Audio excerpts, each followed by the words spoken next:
অবশেষে নির্বাচনী প্রতীক হিসেবে শাপলা-কলি গ্রহণ করেছে এনসিপি।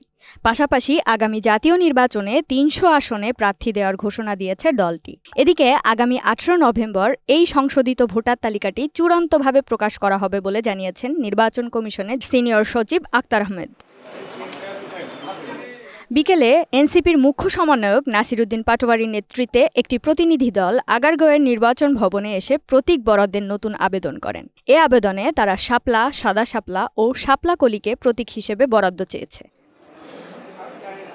পাটোয়ারি বলেন, বিএনপির চাঁদাবাজি ও সন্ত্রাসী কার্যকলাপে এবং জামায়াতে ইসলামীর ধর্মীয় ফ্যাসিবাদীদের সঙ্গে এনসিপির যুক্ত হতে চায় না। এই দুই দল নিজেদের অবস্থান থেকে সরে আসলে জোটের চিন্তা করবে এনসিপি। আমরা শাপলা-কলি নিব। আমরা এখন এখানে একটা বিষয় আপনাদের থাকতে পারে যে আমরা বলছি শাপলার কিন্তু আমরা এখনো ব্যাখ্যা পাইনি। নির্বাচন কমিশনের যে স্বেচ্ছাচারী আচরণ, কিন্তু এখন কি তাহলে আমরা প্রতীক নিয়ে পড়ে থাকবো, আমরা ইলেকশন ফেজে ঢুকবো না? তো সেই জায়গা থেকে আমরা বৃহত্তর স্বার্থ চিন্তা করে এই ডিসিশনটা নিচ্ছি। কিন্তু ইলেকশন কমিশনের যে স্বেচ্ছাচারী আচরণ, এটা পুরো বাংলাদেশের সামনে স্পষ্ট হয়েছে। আমরা ইনশাল্লাহ শাপলা-কলি নিচ্ছি পুরো বাংলাদেশের। আমরা আহ্বান জানাচ্ছি জাতীয় নাগরিক পার্টি নেতাকর্মী এবং পুরো বাংলাদেশের মানুষকে যে আপনারা যেখানে ৩০০ আসনে প্রার্থী হতে চান, আপনারা প্রার্থীটা নিজেদের ইলেকশনে প্রস্তুতি নিন, আমাদের অফিসে আসুন, প্রার্থীটা জমা দিন, আমরা ৩০০ আসনে ইনশাল্লাহ প্রার্থী দিব। এদিকে ইসির সিনিয়র সচিব আক্তার আহমেদ বলেন, ত্রয়োদশ জাতীয় সংসদ নির্বাচনের আগে বড় ধরনের পরিবর্তন এসেছে ভোটার তালিকায়। চূড়ান্ত ভোটার তালিকাটা আমার যতদূর মনে পড়ে 18 নভেম্বর এটা প্রকাশ করা হবে।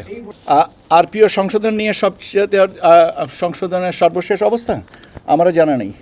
এই কারণে আপনি বলেছেন জানাবেন। আমি আচ্ছা, আমার জানা থাকলে তো আমি জানাবো, আমাকে বলার সুযোগটা দেবেন তো, কিছু বলার। আমরা তো এটা ব্যাপার হচ্ছে যে মাননীয় উপদেষ্টা পরিষদে এটা মানে নীতিগত অনুমোদনের পরে বাকি কাজটুকু করেন লেজিসলেটিভ ডিভিশন, আইন বিচার ও সংসদ বিষয়ক মন্ত্রণালয়। তারা এই অধ্যাদেশটা জারি করেন। কাজে অধ্যাদেশ জারির বিষয়টা যতক্ষণ না পর্যন্ত হচ্ছে ততক্ষণ পর্যন্ত আমরাও আপনাদের মতন অপেক্ষায় আছি। মূলত বিষয় হচ্ছে দুটো। একটা হচ্ছে যে একজনকে ভোটার হতে হবে এবং যিনি ভোটার তিনি নিবন্ধনের মাধ্যমে অ্যাপের মাধ্যমে নিবন্ধিত হয়ে তিনি ভোট দিবেন। অ্যাপের মাধ্যমে যে নিবন্ধনের প্রক্রিয়াটা, এই অ্যাপটা এখনও পর্যন্ত লঞ্চ হয়নি, এটা ট্রায়াল ফেজে আছে।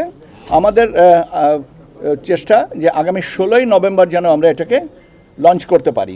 সচিব জানান, দেশে এখন মোট ভোটারের সংখ্যা দাঁড়িয়েছে 12,76,12,384 জন। 2 মাসের ব্যবধানে নতুন ভোটার যুক্ত হয়েছেন 13,04,880 জন। আমরা এই কাজটা শুরু করে দেব। ঠিক আছে, আপনাদেরকে অসংখ্য ধন্যবাদ।